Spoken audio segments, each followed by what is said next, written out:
se dirigir então às salas para o culto infantil.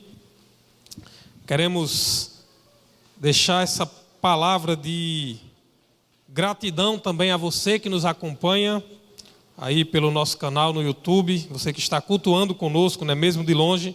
Que Deus abençoe a sua vida, mas se possível, quando possível, esteja aqui conosco, né, pessoalmente, para estarmos em comunhão, né, para estarmos adorando ao nosso Deus em comunhão. Muito bem, e presencialmente, claro. Quero convidar os irmãos a estarmos meditando na palavra do Senhor, no Evangelho de Marcos, capítulo 5, é o segundo livro aí do Novo Testamento, Marcos, capítulo 5, do versículo 1 ao versículo 20. A minha versão aqui é a Nova Versão Internacional, NVI, né, a tradução NVI. Marcos, capítulo 5, do versículo 1 ao versículo 20. É uma história conhecida dos evangelhos. A palavra do Senhor nos diz assim: eles atravessaram o mar e foram para a região dos Gerazenos. Quando Jesus desembarcou, um homem com um espírito imundo veio dos sepulcros ao seu encontro. Esse homem vivia nos sepulcros e ninguém conseguia prendê-lo, nem mesmo com correntes, pois muitas vezes lhe haviam sido acorrentados pés e mãos. Mas ele arrebentara as correntes e quebrara os ferros de seus pés. Ninguém era suficientemente forte para dominá-lo. Noite e dia ele andava gritando e cortando-se com pedras entre os sepulcros e nas colinas. Quando ele viu Jesus de longe, correu e prostrou-se diante dele. E gritou em alta voz: que queres comigo, Jesus, Filho do Deus Altíssimo? Rogo-te, por Deus, que não me atormentes. Pois Jesus tinha dito: saia deste homem, espírito imundo. Então Jesus lhe perguntou: qual é o seu nome? Meu nome é Legião, respondeu ele, porque somos muitos. E implorava a Jesus com insistência que não os mandasse sair daquela região. Uma grande manada de porcos estava pastando numa colina próxima. Os demônios imploraram a Jesus: manda-nos para os porcos, para que entremos neles. E ele lhes deu permissão. E os espíritos imundos saíram e entraram nos porcos. A manada de cerca de 2.000 porcos atirou-se precipício abaixo em direção ao mar e nele se afogou. Os que cuidavam dos porcos fugiram e contaram esses fatos na cidade e nos campos, e o povo foi ver o que havia acontecido. Quando se aproximaram de Jesus, viram ali o homem que fora possesso da legião de demônios, assentado, vestido e em perfeito juízo, e ficaram com medo.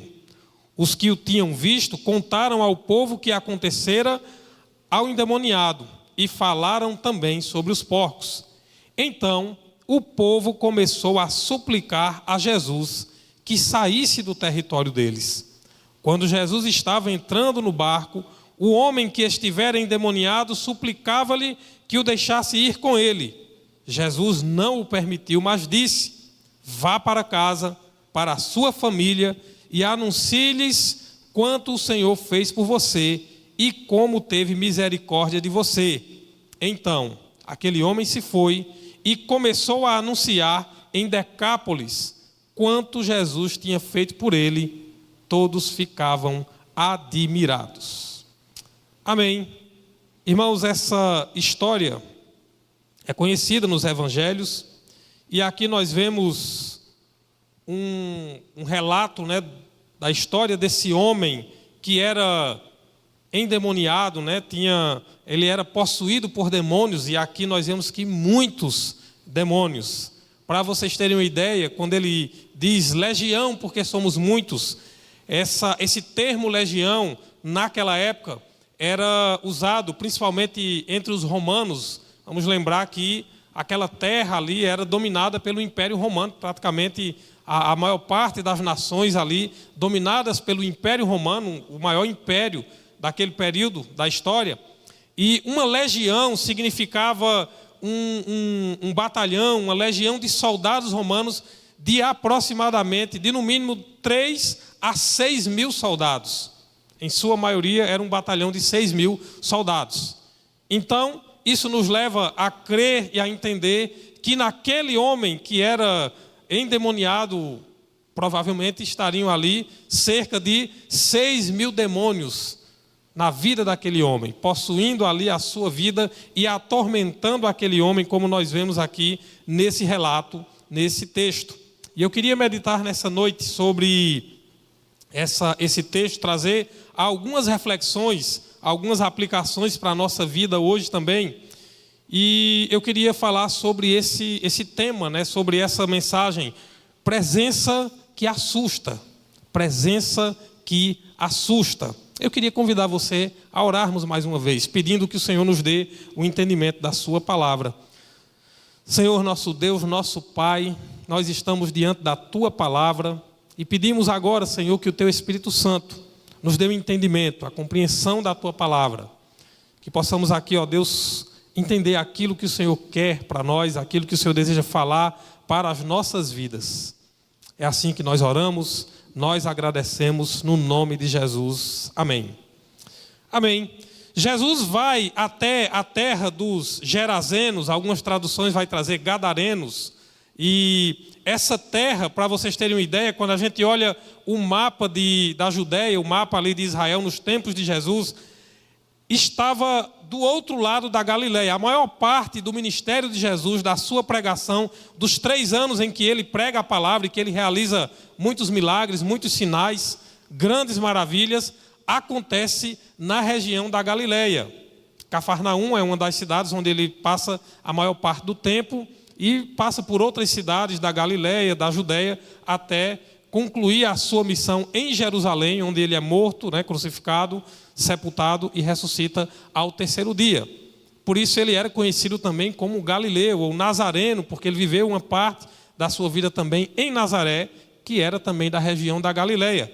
Mas essa região aqui, essa terra dos Gerazenos ou dos Gadarenos, ela ficava do outro lado, era o oposto. E aqui os evangelhos registram que Jesus foi apenas uma vez, só essa vez aqui que ele atravessa o mar da Galileia com os discípulos e vai somente essa vez para a terra dos Gerazenos. Era uma terra que fazia parte de uma região chamada, onde tinha ali a Decápolis, que significava 10 cidades, era um conjunto de 10 cidades gregas. Então um território ali já fora dos limites de Israel, e Jesus vai então ali com os discípulos para levar o evangelho para gentios, né? Gentios eram todos aqueles que não eram judeus.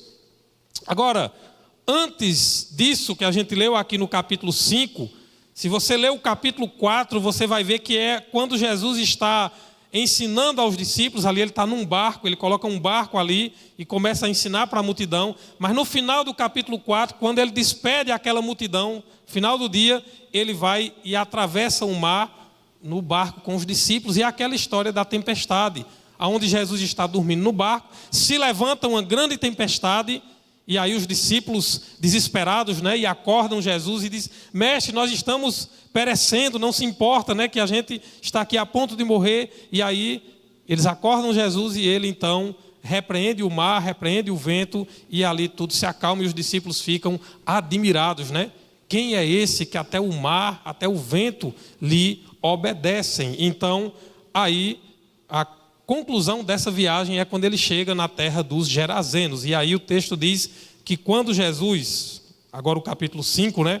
Quando ele desembarca, o versículo 2 vai dizer: um homem com o espírito imundo veio até ele dos sepulcros ao seu encontro, né? O homem que vivia pelos sepulcros que ficavam em rochas, né? Em regiões rochosas, nas colinas ali, esse homem vivia lá, entre os sepulcros. E aí o texto diz que ele havia sido várias vezes acorrentado, preso com correntes, com ferro ali, mas ninguém conseguia deter a força daquele homem, porque era uma força sobrenatural, ninguém conseguia dominar aquele homem. O versículo 5 ainda diz que de dia e de noite ele gritava: Olha aí o versículo 5. Noite e dia ele andava gritando e cortando-se com pedras entre os sepulcros e nas colinas. E quando ele vê Jesus de longe, ele corre ao encontro de Jesus e se prostra diante dele. E ali quem fala, a gente pode dizer, não é propriamente aquele homem, mas os espíritos que estavam ali possuindo aquele homem. Não sabemos há quanto tempo, mas é bem provável que há muito tempo.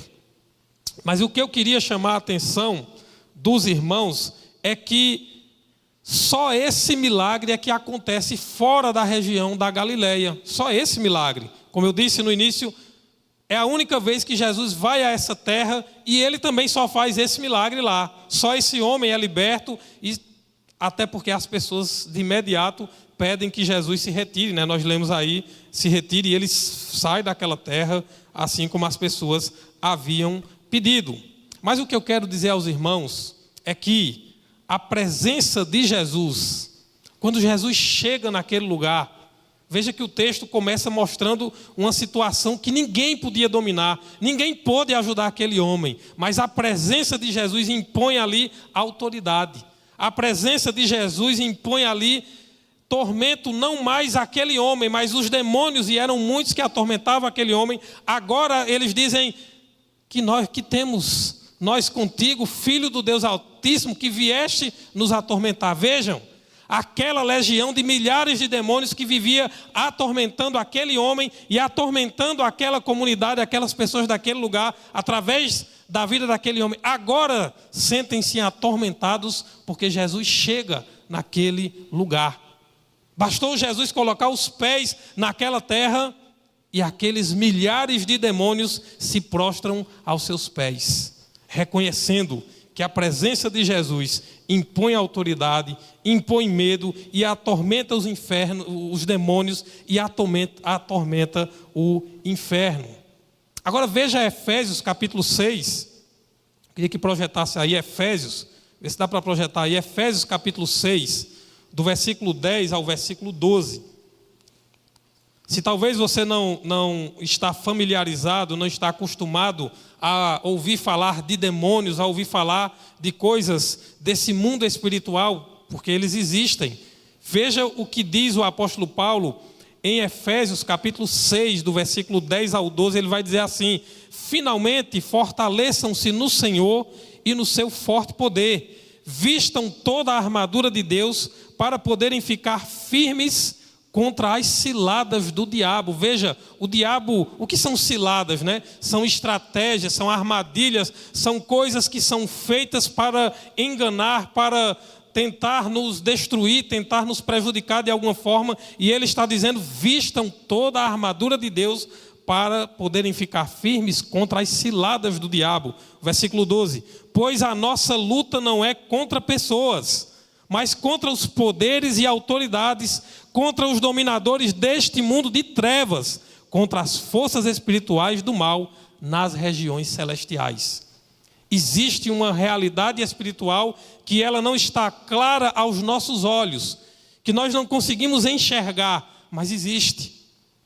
E quando nós nos deparamos com uma história, um relato desses do Evangelho de Marcos, capítulo 5, nós podemos ver claramente que esse homem que se encontra com Jesus, na verdade Jesus foi lá ao encontro dele e ele vem também ao encontro de Jesus. Nós podemos ver o quanto isso é real, o quanto isso está presente em nossas vidas. E aqui nesse texto de Efésios o apóstolo Paulo está dizendo que a nossa luta não é contra as pessoas, mas ele deixa claro que há poderes, há autoridades, há dominadores deste mundo de trevas.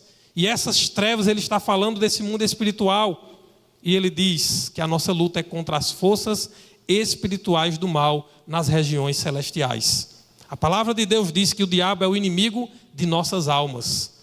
Não podendo atingir a Deus, porque ele não tem nenhum poder diante de Deus. Mas o alvo preferido, o alvo do diabo somos nós.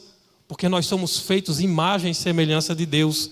Porque nós somos amados por Deus. Veja, João 3,16 vai dizer assim: porque Deus amou ao mundo. O mundo são as pessoas, do mundo, de tal maneira que deu o seu único filho, para que todo aquele que nele crê não pereça, não se perca, mas tenha a vida eterna. Então, se nós somos amados a esse ponto de Deus dar o seu filho para morrer por nós, para nos resgatar das trevas, como diz aqui, desse mundo de trevas. Se Deus deu Jesus, se Deus é aquele que se fez homem, habitou entre nós na pessoa do seu Filho Jesus Cristo e sacrificou-se pelos nossos pecados, é claro, é evidente que o diabo vai nos ter como alvo principal, como aqueles a quem ele deseja destruir, aqueles a quem ele deseja afastar, separar de Deus, para que não sejamos alcançados pela graça, pelo amor de Deus. Portanto, não podemos ignorar que há uma realidade espiritual, e a Bíblia é muito clara. Eu poderia citar aqui muitos e muitos textos que falam sobre isso. Essa história desse homem é apenas uma das tantas pessoas que tiveram encontro com Jesus e foram libertas do poder do diabo, foram libertas, foram transformadas, porque viviam atormentadas, viviam totalmente dominadas pelo poder do diabo. E aí nós aprendemos, irmãos, que seja qual for a situação, seja qual for a luta, seja qual for a opressão, a presença de Jesus atormenta os demônios, e eles fogem da sua presença. Eles fogem da presença de Jesus. Veja, 6.000 demônios provavelmente aqui estavam naquele homem. Ninguém podia jamais dominar aquela força e aquele homem vivia atormentado. Mas apenas a presença de Jesus faz com que eles fiquem atormentados e se prostrem diante de Jesus. Há poder, todo poder no nome de Jesus. Voltando ao texto de Mateus capítulo 5, lá no versículo 10, o texto vai nos dizer assim, Marcos, né? Marcos, capítulo 5, versículo 10, vai dizer o seguinte: e implorava a Jesus com insistência que não os mandasse sair daquela região. Aqui os demônios estavam agora implorando a Jesus com insistência que ele não os mandasse sair daquela região. Aí eu quero, agora sim, vamos ver o texto de Mateus capítulo 12, do versículo 43 ao 45. Mateus capítulo 12, do 43 ao 45. Olha o que Jesus falou sobre isso. Quando um espírito imundo sai de um homem, passa por lugares áridos, procurando descanso e não encontra, e diz: voltarei para a casa de onde saí. Chegando, encontra a casa desocupada, varrida e em ordem. Então vai e traz consigo outros 7 espíritos piores do que ele, e entrando passam a viver ali, e o estado final daquele homem torna-se pior do que o primeiro. Assim acontecerá a esta geração perversa. Jesus está falando de vidas, de pessoas. Ele usa a figura da casa aí, mas veja que ele começa dizendo: quando um espírito imundo sai de um homem, sai da vida de uma pessoa, anda por lugares áridos, procurando descanso e não encontra. É interessante. Quando eu era criança, eu lembrei agora de uma coisa que eu vi o pessoal dizer assim, quando a gente estava com preguiça de fazer alguma coisa, né, dizer assim: a preguiça é mãe do cão. Não sei se vocês já ouviram isso, né? Coisa que a gente ouve: preguiça é mãe do cão, menino, deixa de ser preguiçoso, vai fazer a tarefa, vai tomar banho, vai fazer alguma coisa. Mas veja que aqui Jesus está dizendo que o espírito imundo que sai da vida de alguém vai procurar descanso. Vai procurar descanso e não encontra, né? Tem um provérbio que diz assim: vai ter com a formiga, ó preguiçoso, né? Veja que a preguiça não é uma coisa que é de Deus, não é uma coisa boa. Uma coisa é a gente descansar quando estamos cansados, mas a preguiça não. O comodismo, né? Aquela coisa onde você não se movimenta, onde você não realmente vive preguiçoso, isso não é de Deus. Mas veja, o texto diz aí que o espírito imundo, quando ele volta para aquela vida, aí ele encontra uma vida em ordem, uma casa limpa, organizada, varrida, né? Mas ele traz com ele outros 7 piores do que ele. E entrando, né, novamente naquela vida, ele passa a viver ali, e o estado final daquela pessoa é pior do que antes. assim acontecerá a esta geração perversa. Jesus diz que assim acontece com aqueles que são perversos, com aqueles que não têm um coração voltado para Deus, com aqueles que são rebeldes e que não vivem conforme a vontade de Deus, que não têm a presença de Deus, a presença de Cristo habitando em suas vidas. Então veja, o texto, voltando lá ao texto de Marcos 5:10, os demônios imploraram com insistência para não sair da vida não sair daquela região, porque os demônios gostam, eles fazem questão de ficar onde há um lugar confortável para eles. Em outras palavras, os demônios se esforçam para permanecer onde lhes é agradável, aonde tem, como a gente diz, onde tem lugar confortável, onde é agradável para eles. Aí eu quero só explicar a vocês, porque o texto vai dizer que eles foram para os porcos, né? Uma manada de cerca de 2.000 porcos que depois caíram no mar, né? Se precipitaram ali e morreram afogados. Mas isso tem, claro, um significado. Veja, a região dos Gerazenos era uma região habitada, em sua maioria, por pessoas que não eram judeus. Os judeus, na lei de Moisés, a eles era proibido comer carne de porco. O porco era tido como um animal impuro, um animal imundo. Então eles nem comiam, e é claro que eles não tinham por que criar porco. Se eles não comiam, não podiam comer carne de porco, também eles não podiam criar. Lá na lei de Moisés, no Antigo Testamento, então tinha lá uma série de animais que eles não podiam comer, estava lá como mandamento na lei. Então aqueles homens gentios criavam porcos porque eles não seguiam a lei de Moisés, não seguiam ali os mandamentos que Deus havia dado ao seu povo.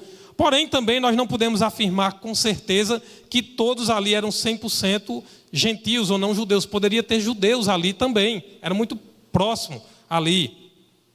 E vejam, o fato de haver ali uma criação de porcos representava algo que estava fora daquilo que eram os mandamentos de Deus.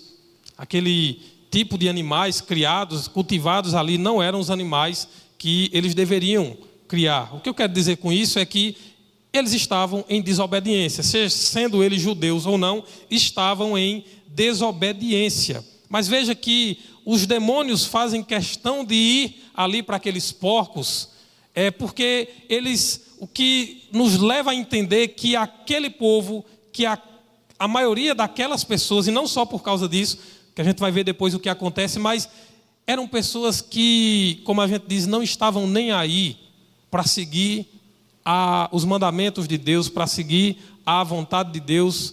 Eram pessoas que estavam mais voltadas para questões materiais, para questões financeiras, para outras coisas, mas não queriam saber de Deus. Há uma diferença, porque veja, os judeus estavam vivendo e aguardando a promessa que já vinha dos profetas há séculos antes, promessa de salvação, que Deus iria enviar o Messias, o Cristo, que iria salvar, que iria libertar, que iria trazer esperança para eles. Mas aquele povo do outro lado do mar, nessa terra dos Gerazenos, em sua maioria eles não se importavam com isso. Era um povo que estava, em sua maioria, pouco, como a gente diz, pouco se lixando para isso, pouco se importando para o que estava prometido por Deus. E é por isso então que os demônios fazem questão de não sair de lá, porque estava tudo como eles queriam, porque era uma sociedade que vivia, como a gente diz, do jeito que o diabo gosta, e por isso que eles não queriam sair de lá de forma alguma. Jesus permitiu, o versículo 13 vai dizer, né, que Jesus permitiu que eles fossem. Não é que fosse da vontade de Deus que aquilo acontecesse, mas o texto é muito claro, né, quando eles pedem que Jesus ordena, mas Marcos 5,13, né, só para destacar isso, veja, ele lhes deu permissão, e os espíritos imundos saíram e entraram nos porcos. A manada de cerca de 2.000 porcos atirou-se precipício abaixo, em direção ao mar, e nele se afogou. O versículo 15, continuando aí, ele vai dizer o seguinte: quando se aproximaram de Jesus, viram ali o homem que fora possesso da legião de demônios, assentado, vestido e em perfeito juízo, e ficaram com medo. É interessante, Porque as pessoas aqui, não dá para saber quanto tempo passou, se foi no mesmo dia, mas também não foi muito tempo, talvez algumas horas depois. As pessoas, elas viram que o homem, aquele cenário horrível, né, do começo da história, aquele homem que vivia nos sepulcros, gritando de dia e de noite, que ninguém podia segurar aquele homem, um homem que vivia se cortando, aquele homem agora está assentado, vestido, em perfeito juízo. E as pessoas ficaram com medo. As pessoas se assustaram com a presença daquele homem totalmente transformado, totalmente liberto. Uma vida liberta e transformada por Jesus, acredite, pode assustar as pessoas. As pessoas se assustam. As pessoas às vezes olham para alguém que foi liberto, que foi transformado por Jesus, que tinha uma vida totalmente fora da vontade de Deus, e se assustam, zombam, não acreditam, criticam. Outros querem distância de alguém que diz: não, eu quero fazer a vontade de Deus. Eu quero viver de maneira diferente. E tem pessoas que se afastam. Tem pessoas que não gostam de quem está buscando conhecer a Deus, de quem está buscando agradar a Deus. Vejam que um milagre aconteceu e as pessoas ficaram com medo, assustadas. Mas nós também aprendemos o seguinte: a libertação, a transformação que Jesus faz, às vezes nos assusta, porque é grande demais aquilo que Ele quer, aquilo que Ele pode fazer em nossas vidas. Às vezes assusta até a gente mesmo. Às vezes a gente se assusta quando a gente olha e quando a gente começa a entender o Evangelho, a entender o plano de Deus, os propósitos de Deus para as nossas vidas. Muitas vezes nos assustamos.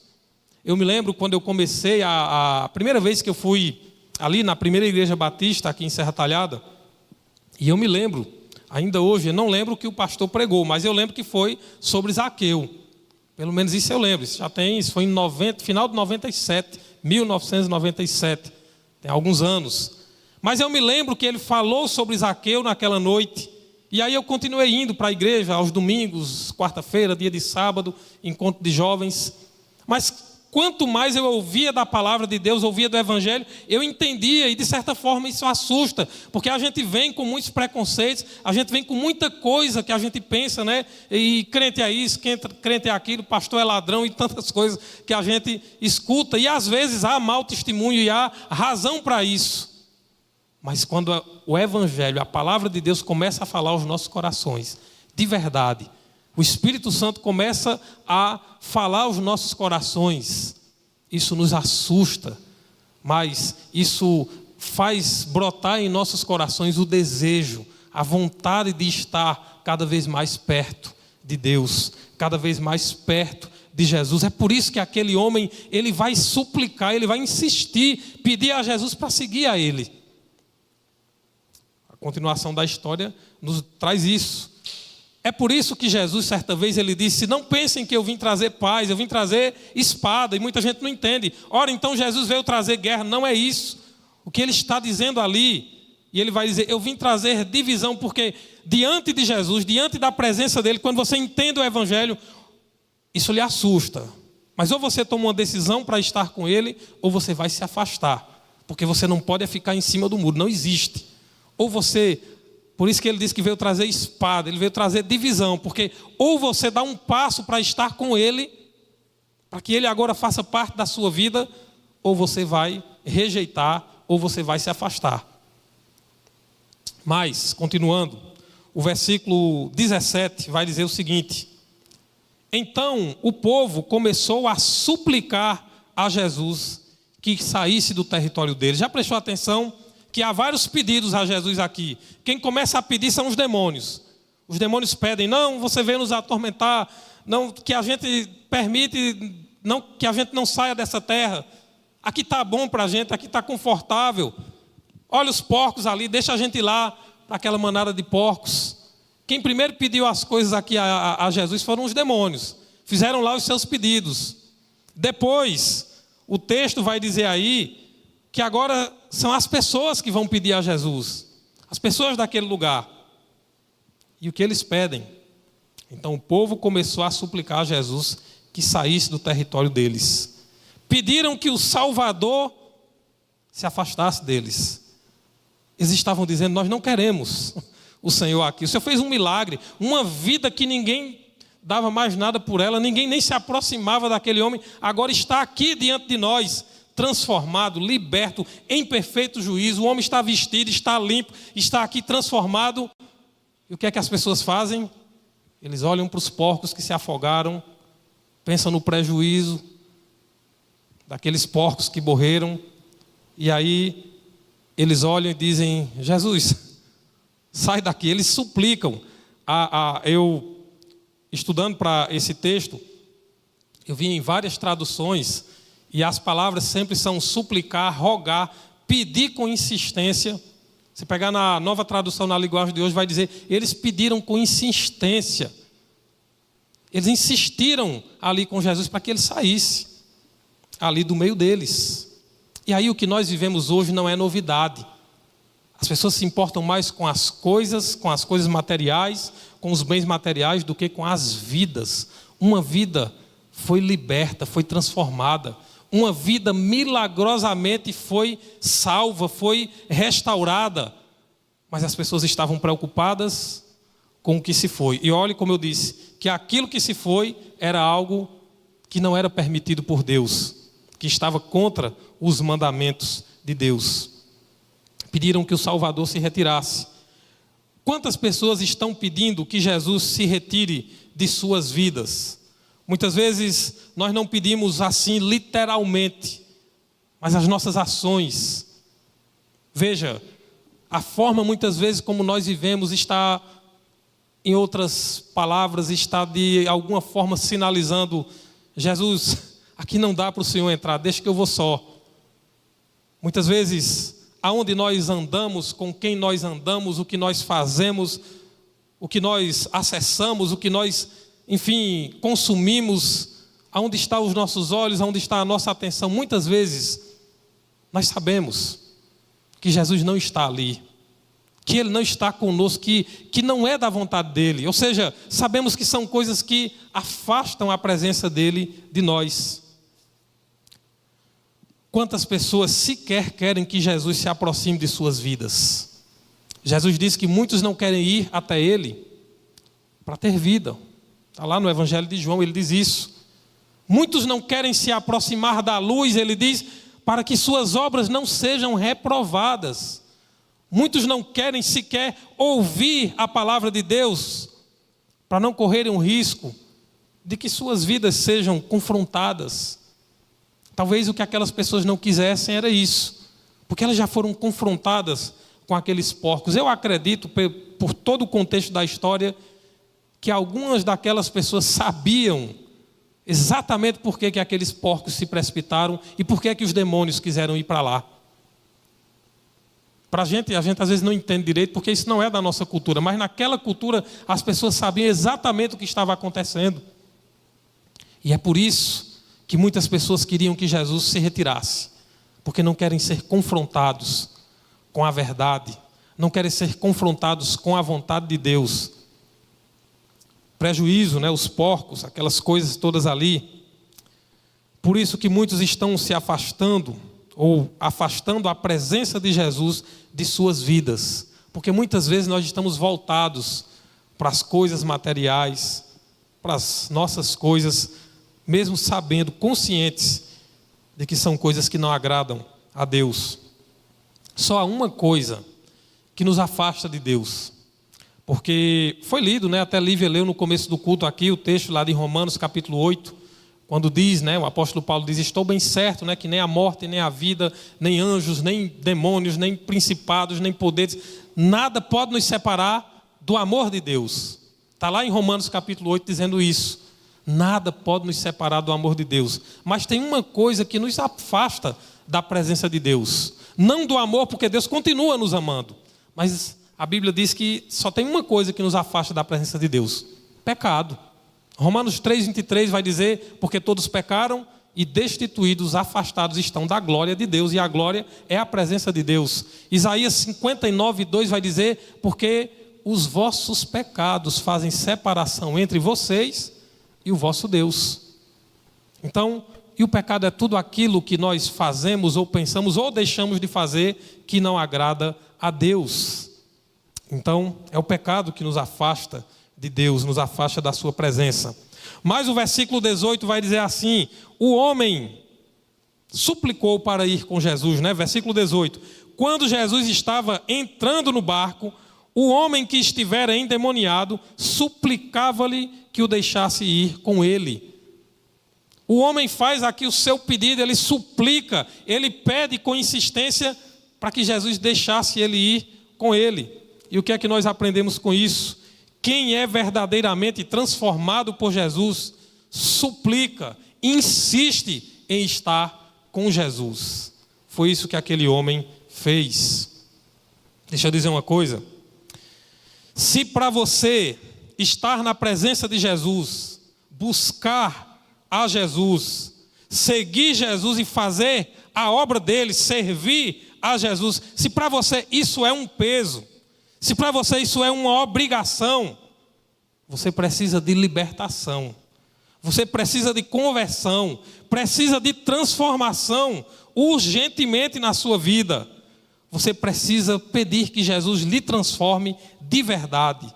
Porque quem tem um encontro com Jesus, quem de fato é liberto por Ele, quem é transformado por Jesus, como eu disse há alguns minutos atrás, arde no seu coração o desejo de buscar Ele, o desejo de estar em sua presença. Ninguém precisa estar insistindo aquela coisa. Às vezes, eu acho interessante que às vezes, e eu sei que nós somos fracos, somos limitados, nós temos nossas dificuldades, mas irmãos, às vezes a gente se afasta da presença de Deus, e aí a gente começa a colocar culpados. Daqui a pouco a gente começa com aquela, como é que a gente chama? A sermos melindrosos, né? Ninguém veio me visitar, ninguém veio atrás de mim, ninguém sentiu a minha falta. Aí às vezes eu fico pensando, meu irmão, você sentiu a falta de tantas e tantas pessoas que também você poderia estar. Obrigado. Você tem sentido a falta da família espiritual, da igreja, do povo de Deus? Tem pessoas que sequer conhecem o tanto que você conhece de Deus. Tem pessoas como esse Gerazeno aqui, esse homem endemoniado. Tem pessoas que muitas vezes estão aí depressivas, estão aí sofrendo, oprimidas pelo diabo. Tem pessoas atormentadas pelo diabo, precisando de alguém que, como você, que conhece a palavra de Deus, que teve um encontro com Jesus, que cheguem lá e levem uma palavra de conforto, de ânimo, uma palavra de amor, de salvação. Mas você está esperando que os irmãos vão lá. Não estou dizendo que nós não devemos ir, mas veja, às vezes o motivo de estarmos afastados da comunhão, da presença de Deus, são os nossos pecados, normalmente, para não dizer tudo, mas normalmente é. Por isso que tem um texto que vai dizer assim: de que se queixa o homem? Queixe-se cada um dos seus próprios pecados. E aí nós temos a experiência do encontro com Cristo, nós temos o testemunho daquilo que Deus fez na nossa vida. Veja o que Jesus diz a esse homem: vá lá para a sua família, vá anunciar o que o Senhor tem feito por você. E em vez de fazer isso, a gente está aqui naquele melindroso aqui esperando, colocando a culpa em um monte de gente, e a gente está aqui sem buscar a presença do Senhor, sem falar dele para as outras pessoas. Lembra da parábola dos talentos, né? A gente está aqui com o nosso talento, com a nossa experiência, tudo que Deus já fez na nossa vida, a gente está aqui emperrado, porque a gente está simplesmente esperando que as pessoas venham atrás.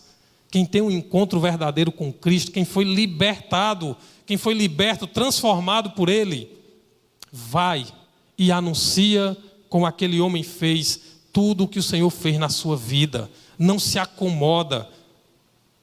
O encontro verdadeiro com Jesus, ele nos leva a obedecer à sua vontade. Veja que o texto vai dizer aí no versículo 19: Jesus não permitiu, mas disse: vá para casa, para a sua família, e anuncie-lhes quanto o Senhor fez por você e como teve misericórdia de você. E o versículo 20 diz: então aquele homem se foi e começou a anunciar em Decápolis, ele começou a anunciar nas 10 cidades daquela região, quanto Jesus tinha feito por ele, e todos ficavam admirados. Lembra que eu falei no começo, foi a única vez que Jesus foi naquela terra, mas aquele homem, a gente pode dizer, foi o primeiro missionário ali enviado por Jesus. Foi liberto, transformado, queria estar com Jesus, queria seguir a ele. Jesus diz: não, vá lá e fale para os seus familiares, fale para as pessoas. O homem foi e deu testemunho, falou do que o Senhor fez na vida dele.